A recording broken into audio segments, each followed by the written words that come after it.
नमस्कार, 1 बजे की खबरों में आपका स्वागत है। आप देख रहे हैं रिपब्लिक भारत। मैं हूं आपके साथ निधि वासंदानी और मैं हूं आपके साथ रवि मिश्रा। शुरुआत करेंगे बड़ी खबर के साथ। कांग्रेस का झूठ हुआ बेनकाब, ये कहना है रिटायर्ड जनरल का। जी हां, कांग्रेस का झूठ एक बार फिर से बेनकाब हुआ है। रिटायर्ड जनरल एसएफ रॉड्रिग्स का बयान आया है, मैंने राष्ट्रपति को कोई चिट्ठी नहीं लिखी। पूर्व सेना अध्यक्ष ने चिट्ठी को बताया फर्जी।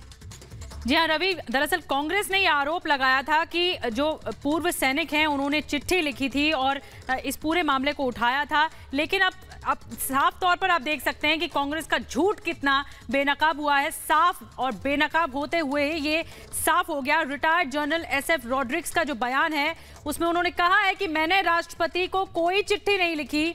पूर्व सेनाध्यक्ष ने चिट्ठी को फर्जी बता दिया। 15 पूर्व सैनिकों की चिट्ठी पर सवाल उठे थे और चिट्ठी में सेना के राजनीतिकरण की बात कही गई थी, जो कि कांग्रेस ने आरोप लगाया था। और आपको बताएं कि ऐसे मिलने वाला आपका एक एक वोट भारतीय जनता पार्टी के प्रत्याशी। No allegations, no statements, nothing. You just said, as an organization, we don't want to be political. Finished. Now, they're not going to get any sound bites out of me. The point is a very basic one. We in the services have always done whatever the government in power ordered us to do. We are an instrument of the state. And I don't believe there's any role for us to be political at all, which is why we should never be politicized. But No, but anyone can write anything these days, you know that. There is nothing new with what they publicize as fake news. Presumably, then you sell all this as a big scoop and whatnot. Doesn't matter if it's right or wrong. Sir आपको क्या लगता है issue? तो ये तो होगा ही, पता नहीं। मैं इसके बारे कुछ बोल ही नहीं सकता हूँ, क्योंकि ये तो आदमी कौन है तो मेरे को पता नहीं है। तो अगर किससे बात किया था तो कोई एंटीसीडेंस मालूम होगा कि ये फलाना यूनिट का है या रेजिमेंट का है या क्या है, लेकिन ये पता नहीं whether he even exists, I don't know. He's just been created by somebody. Is Chaudhary. I don't know who this gentleman. But they're all people who served as chiefs and all that, but now I don't. Shankar Roy Chaudhary is in Calcutta. So I don't know where this gentleman, where is this supposed to have taken place? But this is opinion on this. Goa के बारे तो मैं कुछ नहीं बोल सकता हूँ, क्योंकि from one day to the next you don't know what's going to happen.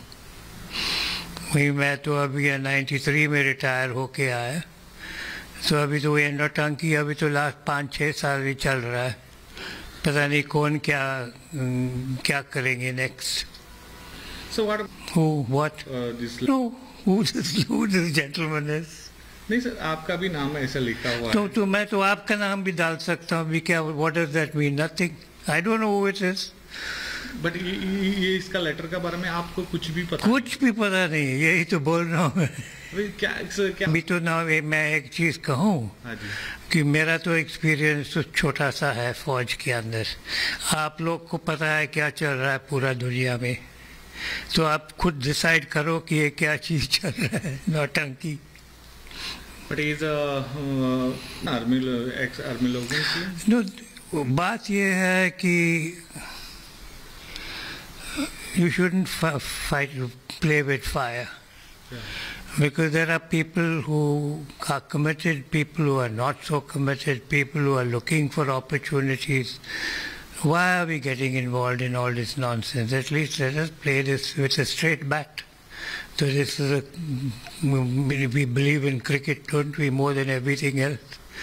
So I think the only time has come for us to play with a straight bat. No more hypocrisy, no more wild-based allegations. Whatever there is, let us please confine ourselves to the truth. Sir, आपको क्या लगता है? आप क्या कुछ actions on this issue? I don't know. Ask this chap who's put my name down. फायदा क्या है? तो किसके साथ झगड़ा करूं मैं और कब तक झगड़ा करते जाएं? अभी तो मैं 85 है। So So I just say, I'm sorry, this is the way things are. You just face up to it and carry on living to the best of your ability. Joined the army, in the academy in 1949. I retired in 93. After that I became Governor of Punjab. At no stage have we ever got involved in politics. All these years, and never once, because that was not our job. When I have given my life to the army and to India. Until now we have never been, nobody has ever pointed fingers or anything, because our lives are an open book. So more than that, what can I do or say? Okay, so is the army present? You see, the point is a basic one, that we are human beings. You might be wearing uniforms or anything like that. Not everyone can have the same sort of degree of commitment to anything. So if there are people who are looking for an opportunity to create problems, something like this gives it to them. And I don't think this is in the national interest at all. So as a तो कांग्रेस के झूठ का पर्दाफाश हो गया है। साफ तौर पर आपने सुना पूर्व सेना अध्यक्ष को किस तरह फर्जी बताया। जो भी राहुल गांधी इस तरह आरोप लगाते थे, उन्होंने कहा कोई चिट्ठी नहीं लिखी मैंने। रवि, बहुत बड़ी बात है कि पूर्व सेना अध्यक्ष को सामने आना पड़ा और इस बात को सामने रखना पड़ा कि कांग्रेस झूठ बोल रही है। जी हां, एसएफ रॉड्रिग्स का बयान एक बार फिर से हम बताते हैं कि क्या क्या उन्होंने कहा। पहली बात उन्होंने कही कि कोई चिट्ठी नहीं लिखी गई, जो भी कहा गया है वो सिर्फ नौटंकी है, मैं किसी राजनीति में शामिल नहीं हूं, कोई ऐसी बात नहीं की गई हमारी तरफ से।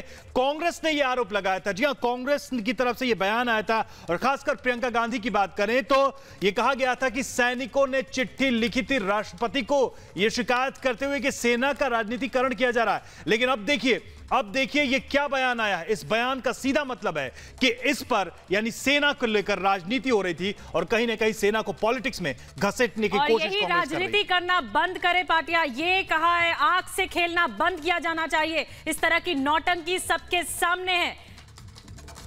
और सीधे चलेंगे न्यूज रूम। आशुतोष हमारे साथ जुड़े। आशुतोष, बड़ा बयान है ये और कहीं ना कहीं कांग्रेस पर अब बहुत गंभीर आरोप लगने वाले हैं क्योंकि सेना को वो राजनीति में घसीटने की कोशिश कर रहे थे।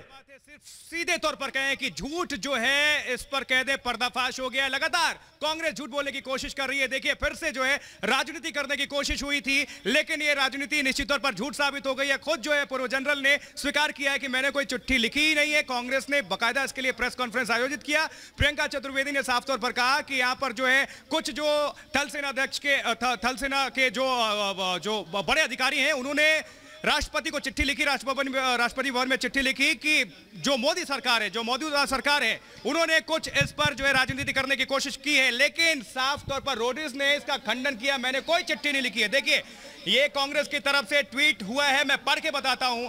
Modi may try to use soldiers for votes but it's clear that soldiers stand with India and not the BJP. 156 veterans of the Indian Armed Forces including 8 former chiefs of staff write to the President of India urging him to act against Modi for trying to use soldiers for votes। इसके पहले एक चिट्ठी जारी की गई थी, उसी का सहारा लेकर यह राजनीति करने की कोशिश हुई। किस तरह से प्रियंका चतुर्वेदी ने कांग्रेस ने राजनीति करने की कोशिश की, जरा प्रतिक्रिया सुन लीजिए। पहले प्रियंका चतुर्वेदी ने क्या कुछ कहा इसको लेकर। सबसे बड़ा इस सरकार के लिए लेसन है कि जो एक अपॉलिटिकल संगठन है जो देश की सेवा में कार्यरत है, उसको आप बिल्कुल भी राजनीति से दूर रखें।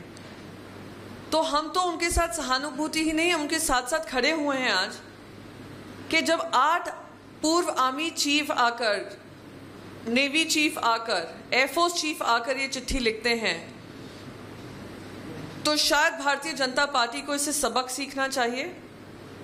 और ये पूरी राजनीतिकरण जो हो रहा है, घिनौना राजनीतिकरण जो हो रहा है, उस पर जल्द से जल्द पाबंदी लगानी चाहिए। और सबसे ज़्यादा उम्मीद मुझे अब राष्ट्रपति की तरफ है। सुप्रीम कमांडर हैं आर्म्ड फोर्सेस के, वो खुद भी दुख महसूस करते होंगे जिस तरीके से राजनीतिकरण हो रहा है। उम्मीद करते हैं कि वो जल्द से जल्द इस पर पाबंदी लगाएंगे। चतुर्वेदी को आपने सुना। रवि, साफ तौर पर कांग्रेस का झूठ तो सामने आया है, लेकिन अब बोलेंगे क्या कांग्रेस के अध्यक्ष राहुल गांधी, ये बड़ा सवाल है। और क्योंकि पूर्व सेना अध्यक्ष खुद सामने आ गए कि उन्होंने कोई चिट्ठी लिखी ही नहीं थी। न सिर्फ ये उन्होंने कहा कि जो राजनीतिकरण हो रहा है, जो ये सब पॉलिटिक्स, जो ये सब नौटंकी हो रही है, नाम किसी का भी, उन्होंने कहा किसी का भी नाम दे दीजिए, उससे क्या फर्क पड़ता है। लेकिन सच मैं जानता हूं, मैं कह रहा हूं कि ऐसी कोई चिट्ठी नहीं लिखी गई। पहले मेरे लिए देश है, उसके बाद बाकी सब चीजें हैं। आशुतोष हमारे साथ न्यूज रूम से जुड़े हुए हैं, चलेंगे उनके पास। आशुतोष, आपके पास आने से पहले एक बार बाइट मैं सुनवा दूं, जरा रॉड्रिग्स ने एक बार क्या कहा था वो सुन ले, फिर हम आपके पास लौटते हैं। No, but anyone can write anything these days, you know that. There is nothing new with what they publicize as fake news. Presumably, then you sell all this as a big scoop and whatnot. Doesn't matter if it's right or wrong.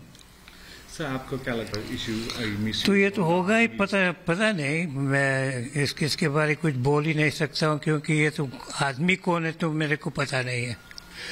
तो अगर किससे बात किया था तो कोई antecedent मालूम होगा कि ये फलाना यूनिट का है या रेजिमेंट का है या क्या है, लेकिन ये पता नहीं whether it even exists, I don't know. It has been created by somebody. चलेंगे उनके पास। आशुतोष, इन्होंने कहा साफ तौर पे कि कौन झूठ फैला रहा है मुझे नहीं मालूम, लेकिन झूठ फैलाया जा रहा है। साफ दिख रहा है कि कांग्रेस झूठ फैला रही है सैनिकों के नाम पर। इससे बड़ा झूठ क्या होगा रवि? देखिए, राष्ट्रपति भवन का सहारा लिए जाने की कोशिश की कांग्रेस ने कि राष्ट्रपति भवन को चिट्ठी लिखी गई, लेकिन राष्ट्रपति भवन ने साफ तौर पर खंडित कर दिया है, हमें ऐसी कोई भी चिट्ठी मिली ही नहीं है। इससे बड़ा झूठ क्या होगा कांग्रेस का? देखिए, बेनकाब हो गए हैं कांग्रेस पार्टी, और प्रियंका चतुर्वेदी ने जो बाकायदा इस मुद्दे के लिए उछालने के लिए प्रेस कॉन्फ्रेंस का आयोजित किया, राष्ट्रपति भवन ने खंडित कर दिया है कि हमें ऐसी कोई भी चिट्ठी नहीं लिखी गई है, हमें ऐसी कोई भी चिट्ठी मिली नहीं है। आपको बता दें, इसके बाद सवाल उठता है कि आखिर सैनिकों का बार बार अपमान क्यों किया जा रहा है? कांग्रेस पार्टी जो है सैनिकों का इस्तेमाल बिल्कुल आशुतोष, ये राजनीति है और इस तरह से झूठ का सहारा लिया जाता है। और जिस तरह से सेना के राजनीतिकरण की बात सामने आई थी, ये पर्दाफाश हो गया कांग्रेस के झूठ का, और ये सच है, ये बात है। और खुद पूर्व सेना अध्यक्ष जब सामने होकर ये बोल रहे हैं कि मैंने कोई चिट्ठी नहीं लिखी राष्ट्रपति को, तो फिर किस बेस पर, किस आधार पर यह दावा किया गया कांग्रेस की तरफ से? इसी के साथ एक ब्रेक के लिए रुकेंगे, ब्रेक के बाद फौरन लौटते हैं।